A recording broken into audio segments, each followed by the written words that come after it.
faj'alahumullahu khaba'an manthura, kisha Allah subhanahu anajalia mema yote waliyofanya kuwa ni sawa na vumbi linalotimka.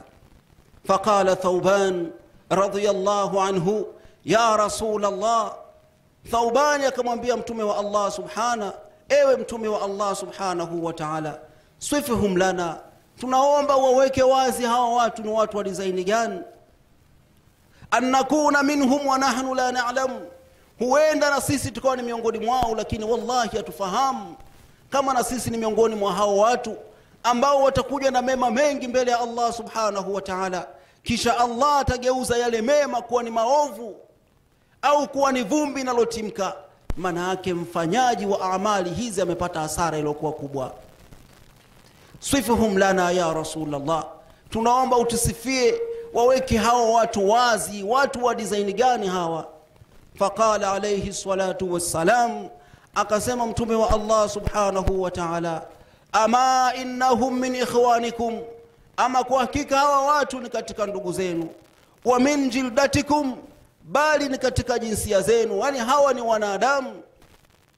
Ya'khudhuna min al-layli ma ta'khudhun, wanachukua sehemu ya ibada za usiku kama mnazofanya nyinyi. Maana hawa ni muslimun, hawa ni waislamu, tena ni ubadi wanaofanya ibada. Walakinnahum aqwamun, kisha mtume wa Allah akazungumza maneno ya hatari ambayo yana uwezo wa kusisimua moyo wa muislamu au mu'min anayeogopa kukutana na Allah subhanahu wa ta'ala. Walakinnahum aqwamun, lakini hawa ni watu ambao idha khalau bimahalimillahi intahakuha, wanapokuwa faragha na yale mambo ambayo Allah subhanahu ameharamisha, wao ndio wanaendea. Mathalan, mtu katoka katika sehemu ambayo watu wanamfahamu, watu wa khairi, maustadhi, mashekhi na maimamu, au watu wanaodumu nao katika swala, anaogopa kufanya maasi ya maeneo yale, kisha anaenda maeneo ya mbali kwenda kumuudhi Allah subhanahu wa ta'ala. Hawa watu wa design hii watakuja siku ya kiyama na amali nyingi, faj'alahumullahu khaba'an manthura, kisha Allah subhanahu wa ta'ala atageuza yale mema yote waliokuwa wakiyafanya kuwa ni mavumbi yanayotimka. Ibadallah, tuchukueni tahadhari, kwani madhambi yana athari mbovu katika maisha ya mwanadamu. Bali Allah subhanahu ametueleza katika Qur'an, akieleza umma zilizopita kabla yetu, jinsi alivyowafanya Allah subhanahu wa ta'ala kutokana na madhambi waliokuwa wakiyafanya. Faminhum man arsalna hasiban, kuna baadhi yao ambao Allah subhanahu wa ta'ala aliwaletea mvua iliyokuwa kali, mvua iliyokuwa kubwa ambayo iliangamiza maisha yao, na hawa ni kaumu Lut alayhi salatu wassalam. Wa minhum man akhadhathu as-sayha, bali kuna umma ambazo Allah subhanahu wa ta'ala aliziangamiza kwa ukelele mkubwa, na hawa ni kaumu Adin, watu wa nabiyuna Salih alayhi salatu wassalam. Wa minhum man khasafna bihimul ard, bali kuna umma ambazo Allah subhanahu wa ta'ala alizididimiza katika ardhi hii, naye ni Karun, waziri wa Firaun, ambaye alikuwa ametakabari na kuwa na kibri kutokana na nafasi aliyokuwa nayo. Wa minhum man aghraqna, bali kuna umma ambazo Allah subhanahu amezigharikisha kwa sababu ya madhambi. Ndugu zangu Waislamu, Allah subhanahu anautahadharisha umma huu, fala tadhlimu fihinna anfusakum, msidhulumu nafsi zenu katika miezi hii mitukufu, bali mtengeneze kurubat, mahusiano mazuri na Allah subhanahu wa ta'ala, ili tuweke mahusiano mazuri sisi na Mola wetu mlezi. Tumuombeeni Allah subhanahu wa ta'ala tujalie min alladhina yastami'una alqawla fayattabi'una ahsana. Wal 'asr innal insana lafi khusr illa alladhina amanu wa 'amilus salihat wa tawasaw bil haqqi wa tawasaw bis sabr. Barakallahu li wa lakum bil Qur'anil 'azim wa nafa'ani wa iyyakum bil ayati wa dhikril hakim. أقول قولي هذا فاستغفروه إنه هو الغفور الرحيم وهو البر الكريم. Allah subhanahu ametahadharisha umma kuwa makini na kuendea maasi ambayo yatakufanya wewe ya kufitinishe na Allah subhanahu wa ta'ala. Miezi hii minne mitukufu ambayo Rajab iko mbali na hii miezi mitatu iliyofuatana. Hii ni miezi Muislamu, chukua tahadhari na maisha yako.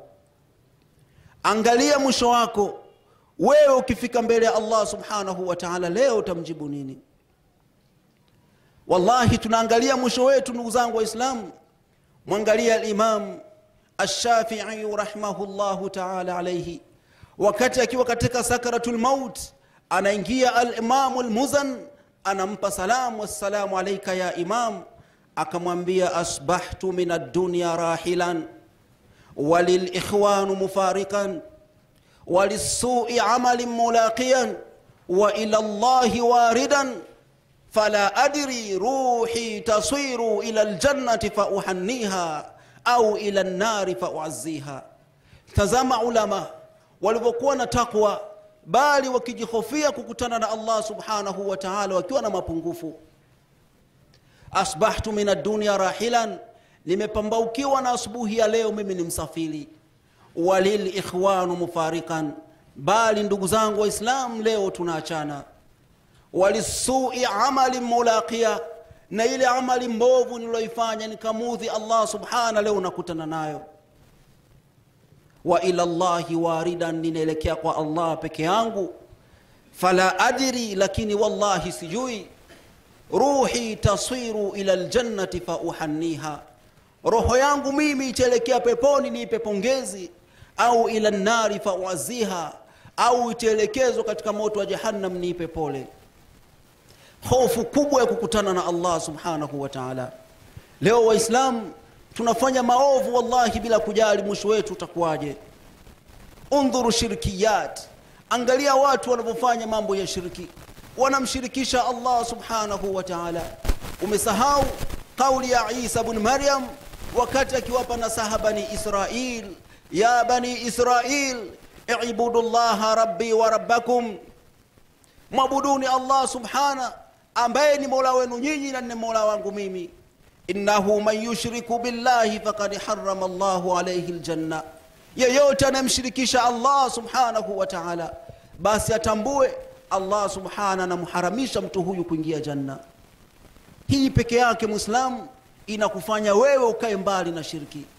Bali kuna watu hujisifu kwa ushirikina waliokuwa nao na kuona kwamba watu watawafanya nini, lakini wallahi yupo khaliqun nas, yeye anajua atakufanya nini. Tukaeni mbali na mambo kama haya. Undhurul maisir, angalia mambo ya kamali ndugu zangu waislamu. Watu wanabeti, bali ndo sehemu wanapokula na kunywa na kuvisha familia zao. Innal hamra wal maisir wal ansab wal azlam rijsun min amali ash-shaytan fajtanibuhu. Allah subhanahu anatoa tahadhari juu ya masala kama haya. Maswala ya kamali ndugu zangu waislamu ni maswala ambayo Allah subhanahu amezuia, nyinyi mnafahamu. Lakini leo watu wanabeti kila kona. Wallahi hili jambo limeshakuwa kama ni jambo ambalo ni halali, Allah subhanahu amehalalisha, lakini hii ni haram ambayo inakufitinisha wewe na Allah subhanahu wa ta'ala. Undhuru tarka swala, kuna watu walikuwa wanaswali ndani ya mwezi mtukufu wa Ramadhan. Rabbu Ramadhan huwa rabbu shawwal wa dhulqa'dah wa dhulhijja. Allah subhanahu ambaye ni Mola wa Ramadhan ndio Mola wa mwezi wa Shawwal na Dhulqa'dah na miezi mingine yote iliyobaki katika mwaka. Huyu Allah subhanahu wa ta'ala hayyun la yamutu abadan, yuko hai wala hakutu na umauti hata siku moja. Ni haki sisi tumwabudu Allah subhanahu wa ta'ala kila wakati kama jinsi alivyotuamrisha yeye Allah tabaraka wa ta'ala. Bali kuna watu wanaabudu mwezi wa Ramadhan na baada ya mwezi wa Ramadhan wao wanaacha swala, wanaisahau hadithi ya Mtume Muhammad sallallahu alaihi wasallam, inna baina ar-rajul wash-shirk wal-kufr tarka as-salah. Tofauti iliyopo kati ya Muislamu na ushirikina na ukafiri ni kuacha swala. Ndugu yangu Muislamu, huogopi wewe kuacha swala? Ukikutwa na mauti utamwambia nini Allah subhanahu wa ta'ala? Watu wameacha kusali, si wakina baba majumbani kwao misikitini, mpaka familia zao na watoto wao wote wamekaa mbali na ibada ya swala. Qala ba'd as-salaf idha mata tarku swala, anapokufa huyu mtu ambaye ameacha swala, la yughassal wala yukaffan wala yusalli alayhi muslimin. Tarku swala, usimuoshe wala usimvishe wala usimswalie na asizikwe kwenye makaburi ya Waislamu. Tarku swala. Walidhalika qala Allahu tabaraka wa taala, illa man taba wa aqama as-sala wa atau az-zakata fa ikhwanukum fi din. Wakitubia hawa watu ambao ni mataruku swala, kisha wakatoa zaka hawa watu na kusimamisha swala, hao ndo ndugu zenu katika dini. Anasema Mtume Muhammad sallallahu alayhi wasallam, yahshuruhum yawm al-qiyamah ma'a fir'aun wa haman wa ubay ibn khalaf. Hawa ni mataruku swala, Allah subhanahu wa ta'ala atawafufua pamoja na Firaun. Leo hakuna anayependa kumuita mwanae Firaun, na Haman na Ubay ibn Khalaf, hao ndo watakuwa mabest friend wake siku ya kiyama. Huu ni mtihani uliokuwa mkubwa. As-swala ibadallah, simamisheni swala. Swala la Muislamu kuacha ibada ya swala, unaingia katika kufuru, unamwasi Allah subhanahu wa ta'ala. Mwabuduni Allah subhanahu wa ta'ala hatta yatiakumul yaqin, mpaka kifo kiwakute. Ndugu zangu Waislamu, undhuru huququl walidain. Angalia leo madhambi ya kuasi wazazi wawili. Wa qadha rabbuka alla ta'budu illa iyyah wa bil walidaini ihsana.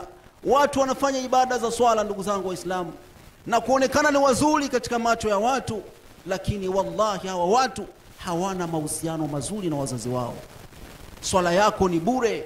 Swahaba anaenda kwa mtume wa Allah subhana, ambia Rasulullah, mimi nikishuhudia wewe ni mtume wa Allah, nikasimamisha swala, nikatoa zaka, bali nikaenda haji, vipi manzila yangu itakuwa wapi mbele ya Allah? Mtume wa Allah akamwambia fil janna, lakini kwa sharti moja, usiwaasi wazazi wawili. Ibada zako unazofanya, kama hauna muamala mzuri na wazazi wako, wewe ni unawaasi wazazi wawili, wallahi ndugu yangu Muislamu, utaingia katika moto wa jahannam. Hili ni agizo la Allah subhanahu wa ta'ala.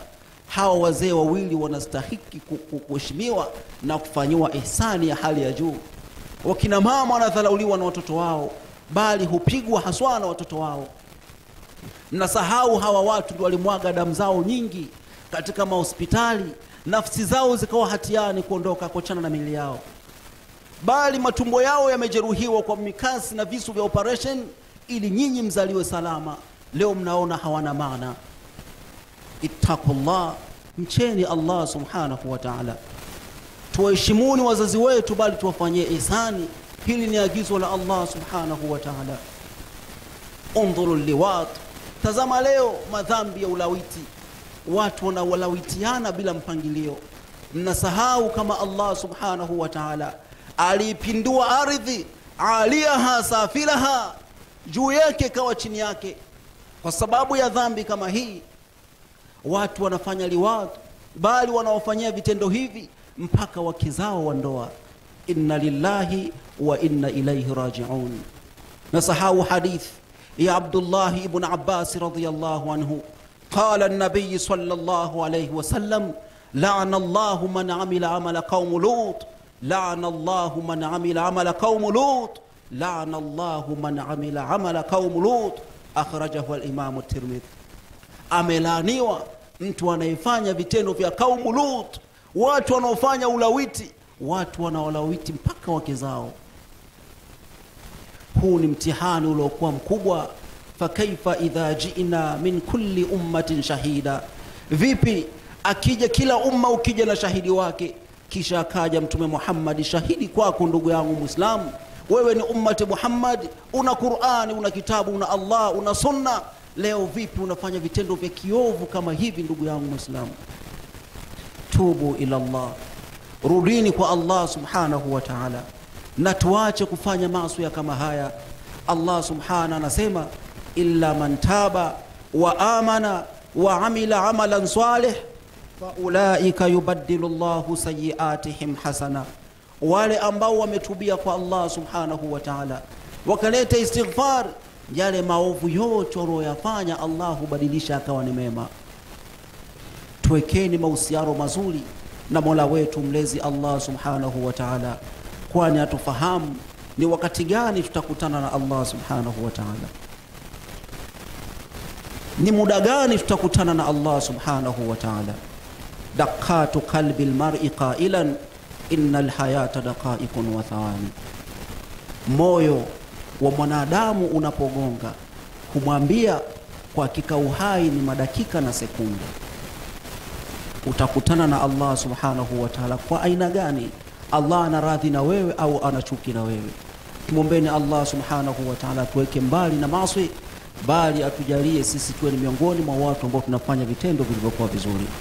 Inna Allaha wa malaikatahu yusalluna ala nabi ya